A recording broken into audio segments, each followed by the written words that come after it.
Episode की शुरू वही से होती है जहाँ पे ख़त्म हुआ था। क्योंकि मुझसे सारी बातें सुनकर टीचा और मिस्टर शार्क वो भी परेशान हो जाते हैं, क्योंकि क्यू ने ये सारी बातें बोलकर रायता फैला दिया होता है। फिर मिस्टर बेन कहते हैं कि तुम्हारे डैड को इतना गुस्सा आया कि वो सामान तोड़ने लग गए। यानी कि जब तुम्हारे पापा को गुस्सा आता है वो अपना कंट्रोल खो देते हैं, फिर वो उस तरह से वायलेंट हो जाते हैं जिस तरह से वो कभी नहीं होते हैं। क्यों है ना? शायद ऐसा भी हो सकता है उस दिन वो काफ़ी ज़्यादा गुस्से में थे और उन्होंने गुस्से में आकर तुम्हारी मॉम को मार डाला। यह सुन के तो क्यों कुछ कह नहीं पाता, वो चुप हो जाता है। फिर टीचर कहती है कि एक्सक्यूज मी माय लॉर्ड, मुझे ऐसा लगता है कि ये सवाल नहीं पूछ रहे हैं, ये तो अपनी राय बता रहे हैं। ये सुन के मिस्टर बेन कहते हैं कि ठीक है, तो फिर मैं अपना सवाल कुछ अलग तरीके से पूछता हूँ। फिर वो क्यू से कहते हैं कि क्या ये संभव है कि तुम्हारे पापा इतने गुस्से में हो कि वो तुम्हारी मॉम को धमकाए, क्या फिर उनका खून कर दे। ये सुन के टीचर कहती है कि ये कोई सवाल नहीं है, ये आपकी सोच है। यह सुनने के बाद मिस्टर बेन अपना टैब निकालते हैं और वो जज को दिखाते हैं। फिर जज के देख लेने के बाद फिर मिस्टर बेन कहते हैं कि इन दैट केस मुझे एविडेंस के तौर पर यह वीडियो प्ले करने की इजाज़त दे। तो जज भी उन्हें अलाउ कर देते हैं। उसके बाद मिस्टर बेन वो वीडियो क्यू को दिखाते हुए कहते हैं कि क्या इसमें तुम्हारी मॉम डैड है? ये वीडियो तब बनी थी जब क्यू के डैड क्यू के मॉम पर चिल्ला रहे थे, तब आसपास के लोगों ने ये वीडियो बना ली थी। और इसी को मिस्टर बेन दिखाते हुए क्यू से कहते हैं कि क्या इसमें तुम्हारी मॉम डैड है? प्लीज़ आप कोर्ट को बताइए कि ये वीडियो असली है और इसमें आपके मॉम डैड भी है। और इसमें जो आपके डैड कह रहे हैं, मेरे बेटे से दूर रहना नहीं तो मैं तुझे मार डालूंगा। आपके डैड के अंदर ये फीलिंग बहुत पहले से थी, क्योंकि आपके डैड ने उनकी जान की धमकी देते हुए कहा कि मेरे बेटे से दूर रहो नहीं तो मैं तुम्हें मार डालूंगा। क्या उन्होंने ये नहीं कहा था, जो हमें इस वीडियो में साफ साफ सुनाई दे रहा है? यह सुनने के बाद क्यू तो कुछ कह नहीं पाता। उसके बाद वो टीचा को देखता है और टीचा बस क्यू को देखती है। फिर ये ऐसे नहीं पे कट होता है। फिर हम मिस्टर बेन के साथ जो वकील थे उनको देखते हैं, जो एक पुलिस वाले से सवाल पूछ रहे होते हैं। फिर वो पुलिस वाला कहता है कि हमें विक्टिम की कार पर 4 लोगों के फिंगरप्रिंट मिले हैं, रिपोर्ट्स में तो यही आया है। फिर वो लॉयर कहता है कि पहला फिंगरप्रिंट उनके पति का है और दूसरा और तीसरा फिंगरप्रिंट उनके होटल के स्टाफ का है और चौथा फिंगरप्रिंट आरोपी का है। क्या ये अजीब बात नहीं है? क्योंकि आरोपी ने कहा कि आरोपी को विक्टिम से काफ़ी ज़्यादा नफरत है, तो फिर उनके फिंगरप्रिंट विक्टिम की कार पे कैसे आ सकते हैं? और रिपोर्ट में भी यही आया है, आरोपी की फिंगरप्रिंट्स विक्टिम के कपड़ों में भी मिला है। क्या ये बात सच है? तो पुलिस वाला कहता है कि जी हाँ, ये सच है।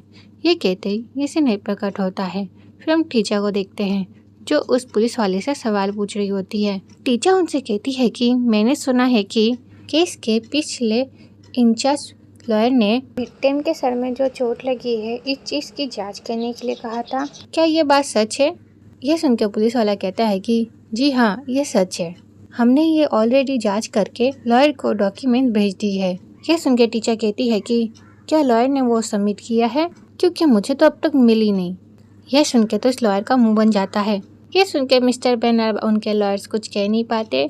फिर टीचर कहती है कि अच्छा छोड़ो, क्या आपको ये याद है सेकेंड इन्वेस्टिगेटर से एडिशनल प्रूफ्स क्या है?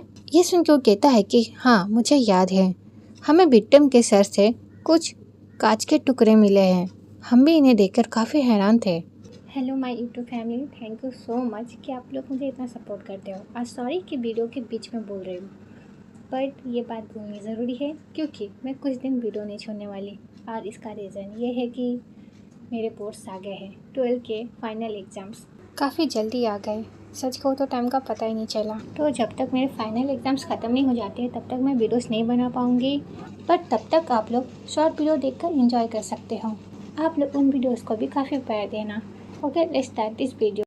यह सुन के टीचर कहती है कि और वो कहाँ से आए हैं, क्योंकि कांच की विंडो तो टूटी नहीं थी, और अगर वो टूटी भी होती तो वो घाव पैदा करने के लिए काफ़ी नहीं थे। क्या क्राइम सीन पर कांच के टुकड़े थे?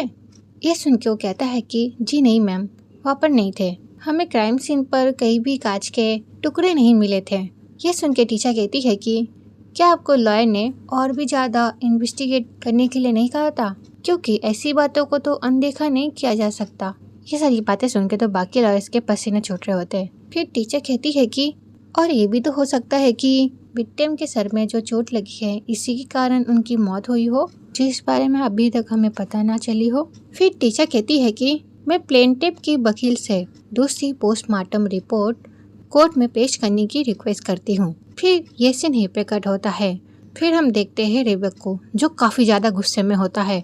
फिर मिस्टर बेन रेबेक से कहते हैं कि बेहतर होगा कि पूरा सच बताने से बात की शुरुआत की जाए। क्या आप जानते थे मिस ओरापिन के सर पर कांच मारा गया था? ये सुन के रेबेक कुछ कहता नहीं है, बस अपना मुंह फुलाकर बैठा रहता है। फिर साक्स सर रेबेक से कहते हैं कि मिस ओरापिन के साथ क्या हुआ था, आप सच सच बताइए। यह सुन के रेबेक गुस्सा हो जाता है और वो कहता है कि ये सब मुझे बताने की कोई जरूरत नहीं है, तुम्हारा काम है कि तुम ये केस मुझे जिता कर दो तो तुम वही करो। फिर मिस्टर बेन कहते हैं कि अगर हमारा क्लाइंट निर्दोष हो तो तभी केस जीतना हमारा काम है, और इसके बदले अगर हमारा क्लाइंट दोषी है तो हमारा काम होता है कि उन्हें हम उचित सजा दिलाएं। यही हमारी लॉ बोलती है। फिर साक्षर कहते हैं कि अगर आप हमें सारी बात सच सच नहीं बताएंगे तो हमें समझ में नहीं आएगा कि हम आपको इस केस से कैसे निकालें। ये सारी बातें सुनकर भी वो चुप रहता है, वो कुछ कहता नहीं। फिर साक्षर कहते हैं कि देखिए, आप शायद समझ नहीं रहे हैं, पर आपकी चुप्पी इस केस को काफ़ी कॉम्प्लिकेटेड कर सकती है।